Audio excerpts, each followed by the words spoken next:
The Mumbai terror attacks in 2008 left 166 people dead and soured ties between India and Pakistan. During the 60-hour siege, the gunmen also ambushed a group of policemen, including 3 of the city's top officers traveling in a vehicle, and killed 6 of them. The only surviving policeman, Arun Jadhav, tells the grisly story of his escape. The thick air inside the Toyota SUV stank of gunpowder and blood. In the cramped rear of the squad vehicle, Head Constable Arun Jadhav helplessly slid down his seat, blood oozing out of gunshot wounds on his right hand and left shoulder. 3 constables, 2 dead and 1 barely breathing, had collapsed on top of him after being hit by a hail of gunfire from 2 men firing AK-47s. In the middle seat, the top policeman in charge of the city's anti-terror unit had slammed against the window and died after being shot in the chest. And in the front, gunshots had sliced through an officer and an inspector. In the driver's seat, a senior inspector with a formidable reputation for taking on the city's gangsters lay slumped over the steering wheel. Outside, a night of hell was descending swiftly on Mumbai. It was the evening of the 26th of November 2008. India's teeming financial and entertainment capital was in the throes of one of the most shocking terror attacks the world had ever seen. 10 heavily armed militants, all Pakistani nationals, had arrived by sea in the evening, split into groups, hijacked vehicles and attacked targets, including the main railway station, 2 luxury hotels, a Jewish cultural center and a hospital. The 60-hour siege of the city had left 166 dead and soured ties between India and Pakistan. Mr. Jadhav and 6 other policemen had rushed out in the white SUV to take out 2 of the gunmen who had attacked a hospital for women and children in the heart of the battered city. But the staff had kept their cool and locked the wards of the 367-bed hospital to save the patients. Police had entered the hospital, and a senior officer had fired a round to meet the gunfire coming from an upper floor. The gunmen had left the building and were hiding in a palm-fringed lane behind the hospital when the SUV with dimmed headlights and a flashing red beacon drove up slowly. Within seconds, the hunters became the hunted. The gunmen promptly ambushed the vehicle and emptied 2 rounds into it. Only Mr. Jadhav had been able to respond, firing 3 shots at the gunmen from the rear of the vehicle, and survive the barrage. The gunmen quickly dragged out the 3 dead officers from the front and middle seats and dumped them on the street. One of them joked that only one of the dead policemen was wearing a bulletproof vest. They came to the rear to take the 3 remaining men out, but were unable to open the door. Muhammad Ajmal, Amir Kasab and Ismail Khan then drove off with what they thought were 4 corpses in the rear. In reality, one of them was alive. Another was breathing shallowly. The 2 other men were dead. Suddenly, breaking the silence, a mobile phone began ringing in dying Constable Yogesh Patil's pocket. He had forgotten to put it on silent mode before joining the operation. Kasab, who was in the passenger's seat, pivoted around and fired an additional burst of fire into the rear. The bullets ripped through the middle seat, finally killing Mr. Patil. Mr. Jadhav, unbeknownst to the gunman, now remained the only policeman alive, bathed in blood and buried under a pile of corpses. If Kasab had turned his gun a little more, I would have been dead. Studies of near-death experiences often report people feeling a sensation of peacefulness and a detachment from the body, seeing a bright light at the end of a tunnel and encountering apparitions.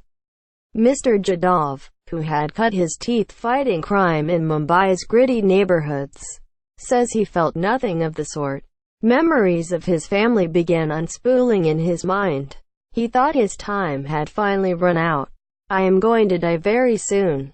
Mr. Jadhav, now 51, remembers telling himself, I was remembering my wife, my children, my parents. This is the end. Mr. Jadhav says he made an effort to pick up his loaded automatic rifle which had fallen on the floor, but there was no strength left in his wounded arm. He regretted giving away his 9mm pistol to a colleague before boarding the vehicle. "I could have easily killed the gunman from the back with a lighter weapon." Quote, the vehicle was now being driven recklessly without any direction. At a crossing, the gunman fired at bystanders, sparking further panic. Police had fired at the vehicle and a bullet had hit a rear tire. The wireless in the vehicle of death crackled with panicky messages of the unfolding attacks. "There's been some firing from a police van just now," a message said. The gunman drove around for 20-odd minutes until the punctured tire wore out. They abandoned the vehicle, stopped a Skoda sedan, pulled out its 3 terrified riders, hijacked the vehicle and drove off towards the city's seaside boulevard. There, they ran into a police checkpoint. After a gunfight, in which Ismail and a policeman was killed, Kasab became the only gunman to be caught alive. "I had played dead, watching everything from the back," Mr. Jadhav says. He had managed to pick up the wireless receiver and radioed the control room. He told them about the ambush, the bodies of the policemen in the lane and in his vehicle, and sought help. When the ambulance arrived, he walked into it without assistance, and was taken to hospital. Among those who were killed in the vehicle were 3 of the city's top cops. Chief of the city's anti-terrorist squad Hemant Karkare, Additional Commissioner Ashok Kamte, and Inspector Vijay Salaskar. After joining the Mumbai police in 1988, Mr. Jadhav had worked his way up the ranks, and joined Mr. Salaskar's team to eliminate the city's gangsters.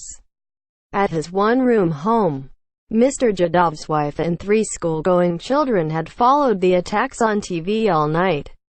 They had prayed and howled when the news of the ambush broke. From the hospital, Mr. Jadhav spoke to his wife briefly early the next morning, after which he was wheeled into surgery to have 5 bullets removed from his arm and shoulder.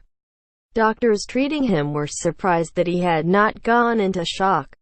He told them he had escaped with bullet injuries twice in the past while chasing gangsters. He was back at work in 7 months. Mr. Jadhav also became the prime witness in the conviction of Kasab, identifying him in prison, and relating to judges the chilling details of the carnage in the squad vehicle.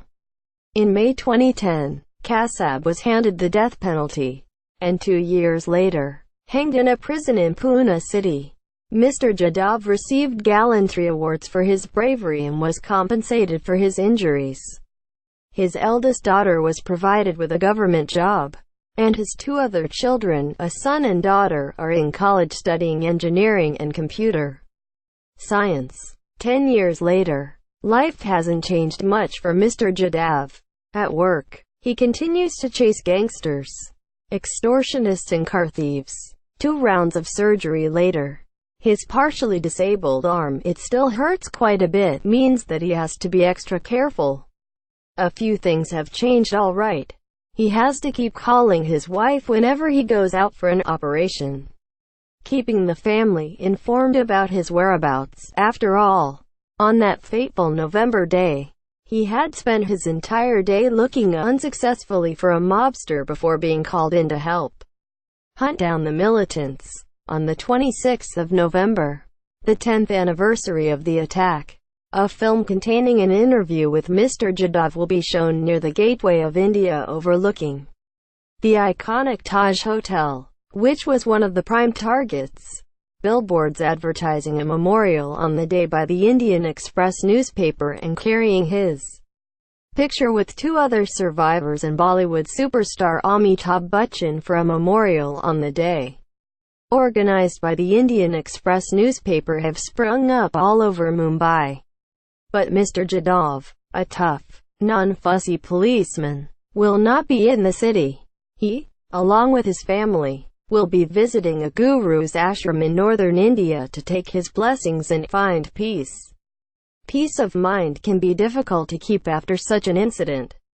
Mr. Jadhav says, "During the nights, when I wake up, I am often unable to sleep again. Some of the memories of the night still return to my mind. I often wonder, how did I come out alive in the carnage? I have no idea. Was I plain lucky? Was it karma? Was it some higher thing? I guess I will never know." Quote.